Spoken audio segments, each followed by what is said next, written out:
베이사이드 장로교회 순모임 교재. 저자 이종식 목사. 제141과.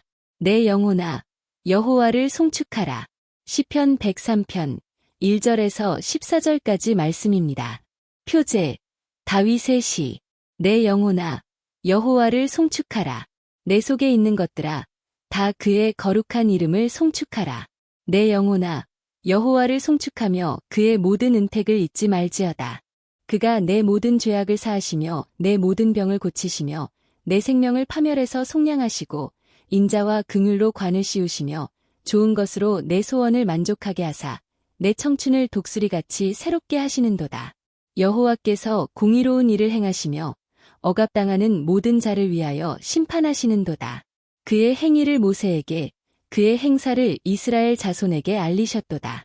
여호와는 긍휼이 많으시고 은혜로우시며 노하기를 더디하시고 인자하심이 풍부하시도다. 자주 경책하지 아니하시며 노를 영원히 품지 아니하시리로다. 우리의 죄를 따라 우리를 처벌하지는 아니하시며 우리의 죄악을 따라 우리에게 그대로 갚지는 아니하셨으니 이는 하늘이 땅에서 높음같이 그를 경외하는 자에게 그의 인자하심이 크심이로다.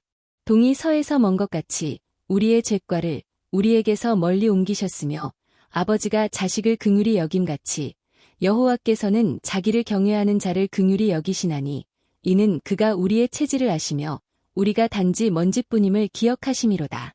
아멘. 오늘 본문을 기록한 시편 기자는 무슨 이유로 하나님을 송축하라고 말하고 있습니까? 그리고 그것이 당신에게 주는 교훈은 무엇이라고 생각하십니까? 오늘 본문인 시편 103편은 다윗의 시라고 표기되어 있습니다. 그리고 그 배경은 다윗이 노년에 지나온 세월을 돌아보며 하나님의 은혜에 감사하는 찬양으로 가득 차 있습니다. 그래서 본시는 감사시로 분류가 되겠습니다. 먼저 다윗은 지난날을 돌아보며 자신의 죄악을 사하시고 병을 고치시는 분이라는 것을 고백하고 있습니다. 여기서 병을 고치는 분이라는 것은 단순히 질병만이 아니고 자신이 겪은 큰 문제를 말하고 있습니다. 그는 우리아를 죽이고 밧세바를 취하였을 때를 기억한 것 같습니다. 그 사건으로 그는 정말 많은 고통을 당하게 되었습니다. 자신의 아들들이 죽게 되고 백성들이 배신하여 압살롬을 따름으로 버선발로 도망쳐야 하는 때도 있었습니다. 그러한 모든 일은 하나님으로부터 오는 죄악에 대한 징벌이었습니다. 그러나 하나님은 그런 자신을 용서하사 다시금 기회를 주셔서 왕좌에 앉게 하시고 그가 다스리는 나라를 복주셨습니다. 그래서 오늘 본문 3절에서 다윗은 하나님은 죄악을 사하시는 분이라고 말씀하고 있습니다. 우리 성도님들도 하나님께 범죄하여 징계를 당한 적이 있을 것입니다. 그러나 그 죄가 무슨 죄였건 지금 이렇게 살 수 있게 된 것은 용서를 받았기 때문입니다. 그래서 우리는 하나님을 향하여 죄악을 사하시는 인자한 분이라고 고백하게 됩니다. 이러한 다윗의 고백을 읽으면서 그가 죄를 짓고 어려울 때 어떤 기도를 드렸을까를 생각해 보았습니다. 우리아를 죽이고 밧세바를 취한 결과로 그는 밧세바를 통해 낳은 처아들을 병으로 잃었습니다. 그리고 아들에 의하여 왕자리를 빼앗기고 버선발로 도망을 쳤습니다. 그는 그때 피눈물을 흘렸을 것입니다. 그리고 처절한 회개의 기도를 드렸을 것입니다. 그러니까 그에게 임한 어려움은 징계였고 그는 징계 가운데 간절히 하나님을 찾게 된 것입니다. 그리고 용서를 받아 만족한 삶을 살게 되었습니다. 이런 것을 보면 하나님은 자비로우셔서 언제나 마음이 상한 자의 간절한 기도를 들으신다는 것을 알게 됩니다. 이런 이야기가 있습니다. 어느 목사님이 시무하는 교회에 어느 집사님 부부가 식사 대접을 하겠다고 해서 함께 식사를 했다고 합니다. 그때 목사님은 그 부부에게 아이들이 몇이냐 이름이 뭐냐고 물었다고 합니다. 그랬더니 그 부인되는 집사님이 당황해하며 우는 것입니다. 이유를 알고 보니 그 부부는 결혼한 지 15년이 되었는데 많은 노력에도 불구하고 아이를 가질 수 없었던 것입니다. 그런데 갑자기 목사님이 아이가 몇이냐? 이름이 뭐냐고 물으니 슬퍼서 운다는 것이었습니다. 그래서 목사님은 그 부부에게 사과하고서는 그 집에 아이를 달라고 기도를 했다고 합니다. 그리고 놀랍게도 1년 후에 그 가정에 아이를 주셨다고 합니다. 그래서 많은 사람들이 그 가정에 기적이 일어났다고 말했다고 합니다. 성도님들, 이 일에서 우리 성도님들은 그 가정에 아이를 낳게 한 원인이 무엇이라고 생각하십니까? 목사님의 기도요? 그럴 수 있습니다. 그런데 저는 그 가정에 아이가 생긴 것은 그 부부의 눈물의 기도였다고 생각됩니다. 하나님은 마음이 상한 자의 기도를 들으시기 때문입니다. 저도 여러 성도를 위해 기도를 해주지만 응답받는 경우는 기도를 받는 자가 간절함으로 받을 때입니다. 그래서 언제나 나의 기도보다는 성도들의 간절한 기도를 들으신다는 것을 생각합니다. 다윗의 뼈를 깎는 간절한 기도 때문에 그의 기도는 응답이 되었고 그는 그 결과로 만족한 삶을 살다가 일생을 마치게 되었다고 생각하게 됩니다. 그러므로 질병의 소식 가운데 우리는 간절함으로 하나님께 매달려 기적을 체험하며 만족한 삶을 살게 되기를 주님의 이름으로 축원합니다. 다윗은 오늘 본문 10절에서 11절에서 다음과 같이 말하고 있습니다. 우리의 죄를 따라 우리를 처벌하지는 아니하시며 우리의 죄악을 따라 우리에게 그대로 갚지는 아니하셨으니 이는 하늘이 땅에서 높음같이 그를 경외하는 자에게 그의 인자하심이 크심이로다. 이 말씀은 하나님이 다윗 자신이 저지른 죄만큼은 징계하지 않으셨다는 것입니다. 자신이 저지른 죄는 죽어 마땅한데 그런 자신을 적당히 징계하시고 용서하사 귀한 은혜까지 부어주셨기 때문입니다. 그래서 그는 하늘이 높음같이 하나님의 인자하심이 크다고 고백하고 있습니다.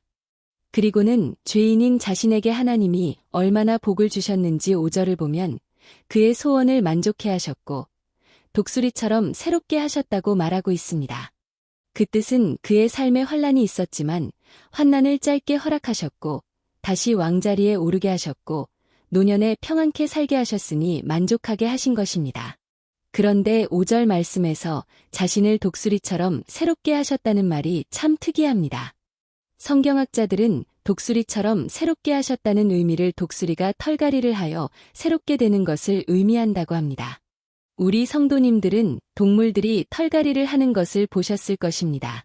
다윗이 이런 동물들의 털갈이를 언급한 이유는 무엇일까요? 그 이유는 하나님은 죄악으로 짓눌려 있던 인생을 새롭게 하신다는 것입니다. 죄악을 저지르며 사는 인간의 모습은 아주 흉합니다. 삶이 복잡하고 아주 혼돈 상태입니다. 두려워하지 않을 곳에서도 두려운 마음을 갖고 삽니다. 그런데 하나님은 그런 자가 자신의 죄를 회개하고 주님께로 돌아오면 털갈이를 한 독수리처럼 깨끗하고 단정한 삶을 살게 하십니다. 다윗은 하나님의 속성에 대하여 12절에서 다음과 같은 말을 하였습니다. 동이 서에서 먼 것 같이 우리의 죄과를 우리에게서 멀리 옮기셨으며 이 말씀의 의미는 하나님은 우리가 저지른 죄악을 한번 용서하셨으면 다시는 기억하지 않으신다는 것입니다. 동과 서는 반대편에 있는 것입니다. 그러면 그 거리는 얼마나 되는 것일까요? 아주 가까울지라도 절대로 만날 수 없는 것입니다.